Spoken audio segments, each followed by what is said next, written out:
The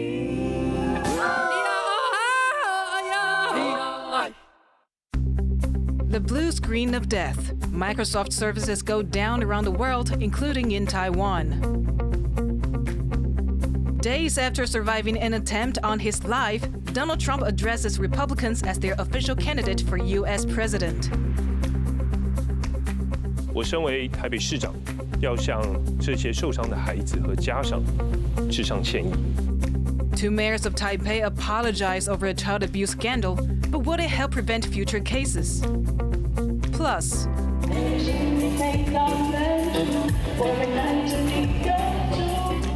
indie rock DJ Elvis Lin is taking a distinctly Taiwanese group to Paris this summer.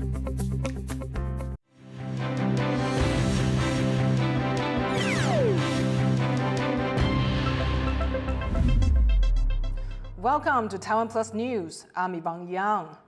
Businesses and services around the world have been thrown into chaos after a U.S. tech giant Microsoft systems went down. Banks, news broadcasters, and airlines have all been affected by the outage, with planes grounded worldwide. It comes after Microsoft reported issues with its cloud storage system in the U.S. on Thursday evening. While Microsoft says its systems are now back online, many are still experiencing outages.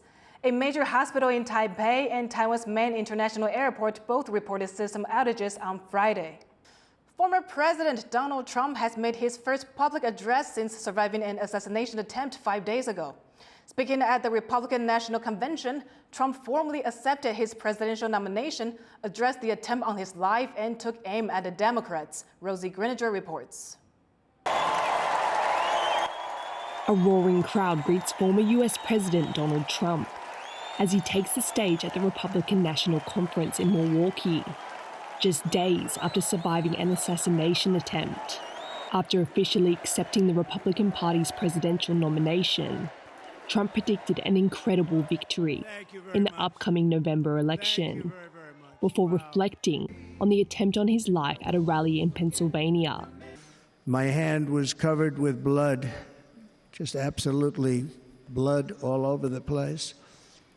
I immediately knew it was very serious, that we were under attack.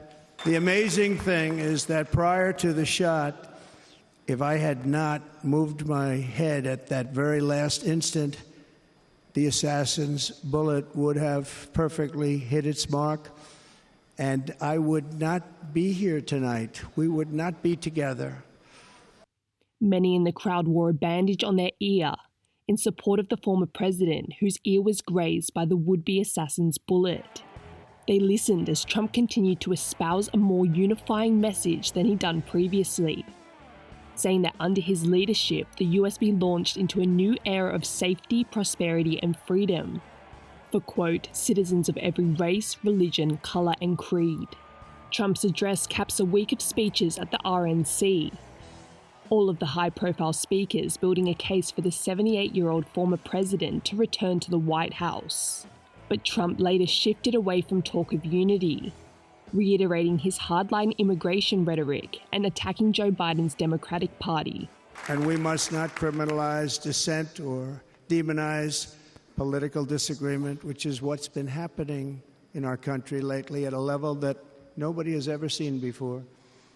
In that spirit, the Democrat Party should immediately stop weaponizing the justice system and labeling their political opponent as an enemy of democracy.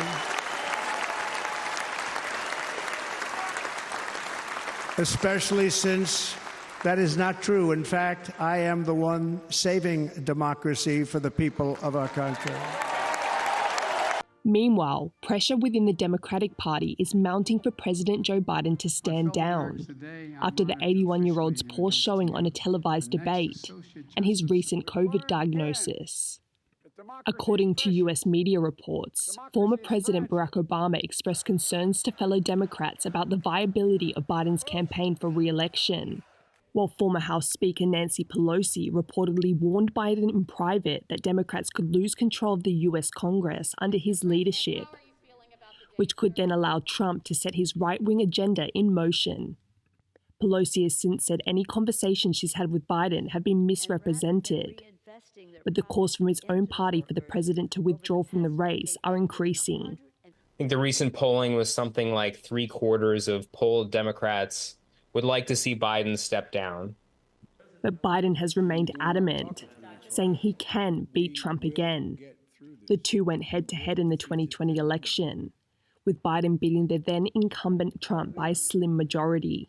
But with weeks to go until the Democratic Party nomination, high-level Democrats continue to make a critical push for Biden to reevaluate his re-election bid, as unease grows among the party about the president's ability to secure a second term.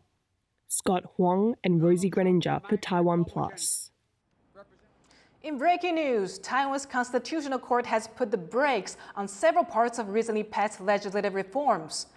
The suspended portions mostly deal with lawmakers' new investigative powers. In response, the main opposition Kuomintang, which pushed for the reforms, said the ruling shows that judicial independence is dead. The presidential office and cabinet had sought the court's interpretation of the reforms, saying they could violate the constitutional separation of powers. The city of Taoyuan is cracking down on corruption as its former mayor faces charges of accepting a bribe while in office. A court has released Yang Zhaoling, the 90-year-old former boss of Formosa Plastic Group, on a bail of $460,000 in connection with the case. Meanwhile, City Councilor Zhang Zhaoliang of the ruling Democratic Progressive Party has been denied bail in a separate case of influence peddling over zoning and building codes. Police have arrested 2 men who allegedly conned an elderly man out of more than $1 million through an online investment scam. The suspects advertised fake investment through social media before contacting targets and demanding funds. And this is far from a rare incident. Police statistics show that investment fraud cases have skyrocketed by 1,000% since 2017, totaling more than 10,000 cases in 2023. With many older adults falling prey to these scams, elderly welfare organizations are calling for family members and communities to help raise awareness among senior citizens. What is a historical site of injustice? Taiwan's government is continuing efforts to preserve and memorialize places where some of Taiwan's bloodiest moments took place. Proposed legislation would now prosecute those who attempt to damage them. Rhys Ayres reports. No one's sure exactly how many people were killed in Taiwan between February and May in 1947. Conservative estimates say 18,000, but the true number could be much higher. It all started here in this park in downtown Taipei, when an anti-government uprising was ruthlessly stamped out by Chiang Kai-shek's nationalist government. It remains one of the bloodiest and most defining moments in Taiwanese history. Now renamed the 228 Peace Memorial Park to commemorate the date it all started, this entire area serves as a reminder to Taiwan that the path to democracy was long and violent. Now, new legislation proposed by Taiwan's cabinet aims to preserve these so-called unjust sites. 国家对于不义遗址的重视，保存历史记忆，是了解真相、促进和解、实践转型正义的重要工程。 The new bill designates at least 42 such sites across Taiwan, with dozens more up for consideration. These areas would receive plaques like this one. The proposals also promise hefty fines and even prison sentences if anyone attempts to damage them. It's all part of a wider campaign by the current administration to pursue transitional justice. Just last week, the decades-old ceremonial changing of the guard at Chiang Kai-shek Memorial Hall was moved away from the former leader's statue, demonstrating a recognition of the bloody place he holds in Taiwanese history. If the law passes, these sites of historical injustice will preserve memories of some of Taiwan's darkest days to help ensure that they don't come again. Patrick Chen and Rhys Ayres in Taipei for TaiwanPlus. Singapore's Navy has responded to 2 large oil tankers that caught fire in its waters. The Singapore Navy said on social media that a ship was sent to rescue crew members and provide medical assistance. Images released by the country's Air Force showed the crew being transported out of a helicopter to a hospital. Officials say the causes of the fire are unknown. Singapore is Asia's oil trading hub and the world's biggest refueling port. The EU Parliament has voted to re-elect Ursula von der Leyen as president of the EU Commission, giving her a second 5-year term. Outlining her platform, von der Leyen said she would seek to deter China from changing the status quo with Taiwan by military means. She also recognized the Indo-Pacific as a key region for the world's future. As for Europe, she said defending democracy is the key issue facing the bloc. Our democracy is under attack from inside and from outside, and therefore it is crucial that the democratic forces stand together to defend our democracy. Tears of joy outside South Korea's Supreme Court after a landmark ruling for LGBTQ+ rights. The top court has ruled that same-sex couples should receive the same health insurance benefits as heterosexual couples. The case was filed in 2021 after this same-sex couple's spousal benefits were canceled. Although the pair had a wedding, their marriage is not legally recognized in South Korea. The court ruled that denying them benefits was discrimination. The ruling is final and cannot be appealed. The Summer Olympics are just around the corner, and taking place alongside them is the Cultural Olympiad. I went to meet one DJ who's bringing Taiwanese grooves to Paris.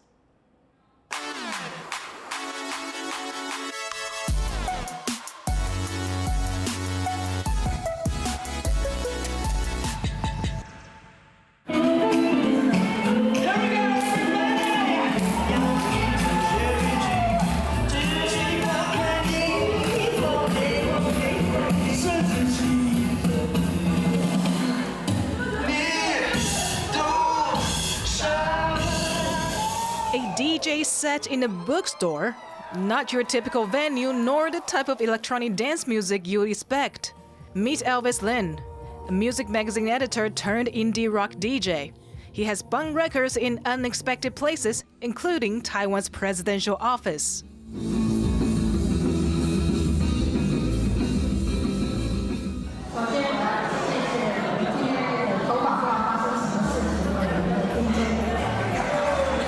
This summer, he's representing Taiwan at the Paris Cultural Olympiad.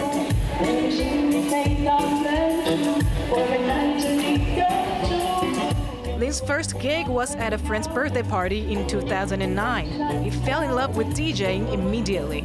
其实就后来就发现，真的有点爱上这个职业，因为它跟写稿有点不太一样的是，它可以马上得到听众的反应。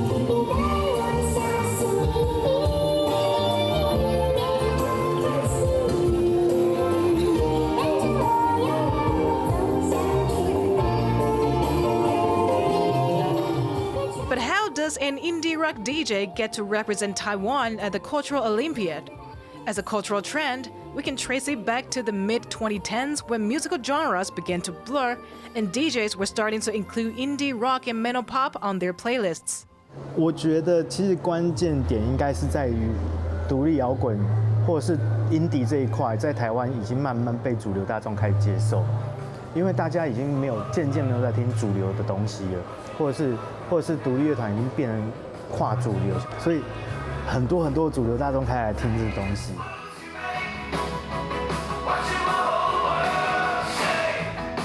Soon after, more and more DJs across Taiwan began spinning metal pop and indie rock songs at underground venues, attracting growing numbers of fans.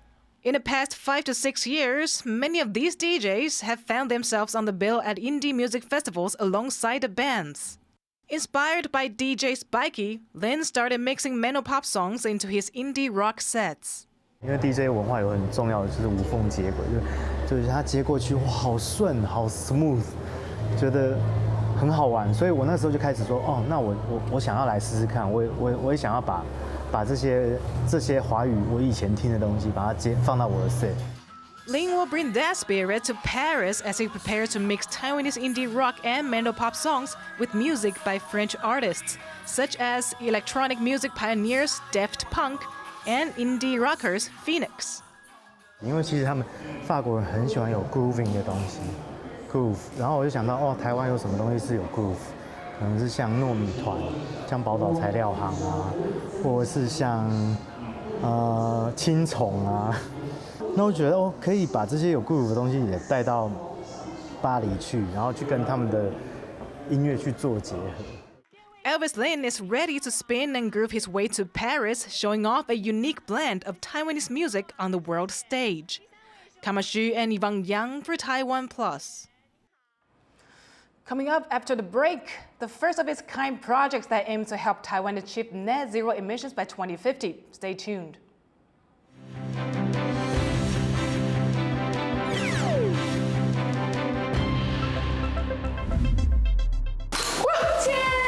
Taiwan Top 5 brand new season. I like it. I'm genius! Oh my god. Novel, interesting, and incredibly beautiful. Come on, come on, come on. Super delicious, super minty, super fresh. Whoa. Wow! Stay tuned. Do not miss it. Taiwan Top 5 coming up. All new season. Taiwan Top 5. Every Tuesday, 8:15 p.m. on TaiwanPlus.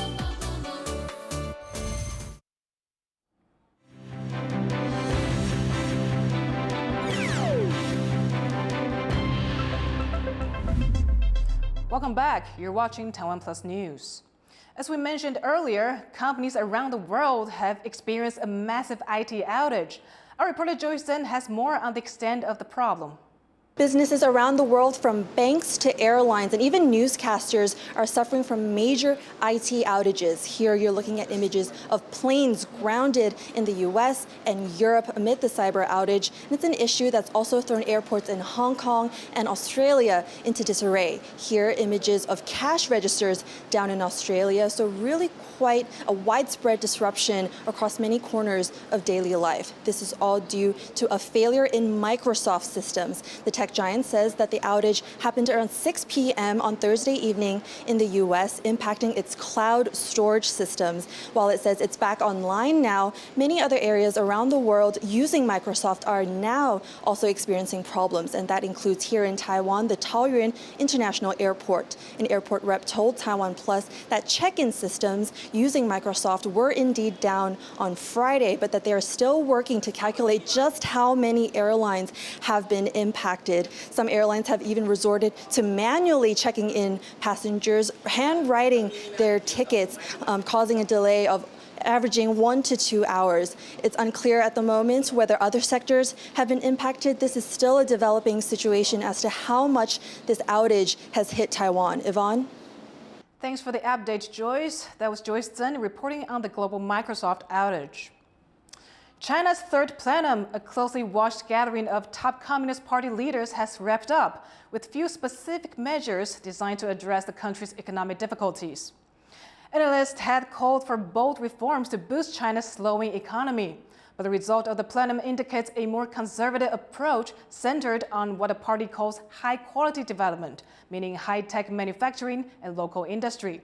The meeting is held twice a decade and is one of the key chances for leadership to set out its economic vision for the country. And to find out more about the third plenum, our reporter Adele Brar spoke to Neil Thomas, a fellow on Chinese politics at the Asia Society Policy Institute. Was there anything different about this year's third plenum as compared to past gatherings? One of the key differences in this year's third plenum is the delay in its convening. It was meant to happen late last year, which is the normal slot for plenums annually, but instead it's obviously been delayed until this summer, which is, a good 8 or 9 months. And the speculation that's because of uncertainty at the top of Chinese politics about how to respond to a much more difficult than expected recovery period from the zero COVID lockdowns that plagued the Chinese economy in 2022. Before the meeting, you wrote that political concerns will be a big factor for the Chinese President Xi Jinping. What ended up being the focus of this plenum, and did it match your expectations? So plenums and really any major meeting of the Communist Party are gatherings that primarily occur through a political lens, and reforms, economic policies, social and governance measures flow downstream from the elite politics that are happening in Zhongnanhai, the leadership compound in Beijing. So looking through that perspective, this third plenum is a critical juncture for Xi Jinping to reassert his authority over the Communist Party after a couple of years of really difficult economic news, of increasing geopolitical competition with the United States, of accelerating demographic decline, and a whole series of challenges that are confronting China's growth trajectory. Xi Jinping often speaks of prioritizing high-quality development, including in his recent speech. What does this phrase really mean? High-quality development means the Communist Party changing its focus from the quantity of growth, so pursuing high growth at all costs and maximizing that, to pursuing high-quality growth, so growth that is not necessarily as fast as it once was, but which takes into account issues such as equality, the environment, and competition policy. So the crackdowns against tech firms in recent years are an example of that. And this is a sea change compared to the pre-Xi era, when we could reliably count on China doing whatever it took. That was Neil Thomas, a fellow at the Asia Society Policy Institute, speaking with our reporter Adil Brar. South Korea's summer monsoon season is only getting stronger as residents worry about the effects of climate change. Harriel Hughes reports. Evacuations in the area around South Korea's border with the north, as heavy monsoon rains dump more than 300 millimeters of water across the region, flooding roads, homes, and fields, destroying the area's crops. Farmers say this flooding is the worst in decades. 겁났죠. 한 번 수해 옛날에 98년대 수해 당해가지고 그 생각을 해가지고 막 그 트라우마가 있어가지고 비만 오면 막 겁나고 물이 막 차오르니까 너무너무 겁나요. Meanwhile, in Seoul, alerts were issued across the city of nearly 10 million people, as 50 millimeters of rain fell every hour. While monsoon rains are typical here in the summer, they have only gotten more extreme over the past few years, and residents are worried. 일상생활에서는 미리 준비하거나 일기예보조차도 아무 소용이 없고 내 예감도 아무 소용이 없는 그런 날씨와 그런 기후 변화의 위협을 훨씬 더 이렇게 피부로 와닿게 느끼고 있는 것 같습니다. 출퇴근이 너무 불편해서 양말이랑 여벌 바지를 좀 챙기고 다니고 있는데 요즘 날씨가 예전에는 이제 장마라는 단어였지만 지금은 스콜성 우기라서 미래가 좀 많이 걱정되고 있습니다. Earlier this summer, 4 people died as a result of record rainfall. Some areas had more than 130 millimeters of rain in 1 hour, a level, according to South Korea's weather agency, not seen in 200 years. The government held emergency meetings to assess the latest damage and put protections in place. 먼저 가용 인력과 장비를 총동원하여 피해 예방 및 인명 구조를 최우선으로 실시해 주시기 바랍니다. 산지, 하천변, 지하차도, 반지하 주택 등 집중호우로 인명 피해가 우려되는 취약 지역과 시설은 선제적으로 출입을 통제하고. As for the UN's weather agency, they say the Asian region is the most affected by climate change, and this will continue. After months of torrential rains and flooding, South Korea is preparing for more extreme weather ahead. Chris Ma and Harrell Hughes for TaiwanPlus. A former wetland area has been transformed into a forest. It's the country's first afforestation carbon offset project meant to help Taiwan reduce its carbon footprint and reach net zero emissions by 2050. Wesley Lewis has the details. This plot of greenery in central Taiwan used to be a wetland. It's part of the government's first carbon offset project that involves planting trees where none were before, a process known as afforestation. Thousands of saplings were planted here 3 years ago to generate carbon credits. The plan allows companies to buy these credits to offset their greenhouse gas emissions. The government says this project is long-term. 因为随着树的长大它慢慢长大每一年就会累积它的固碳的这个量。那另外也会由这个环境部再来确认以后，那605公吨是我们根据树种预估，最后会得这样子30年以后累积下来。As a former wetland, environmentalists say it was difficult finding the right species to plant here. Only around 2/3 of the original saplings have survived. The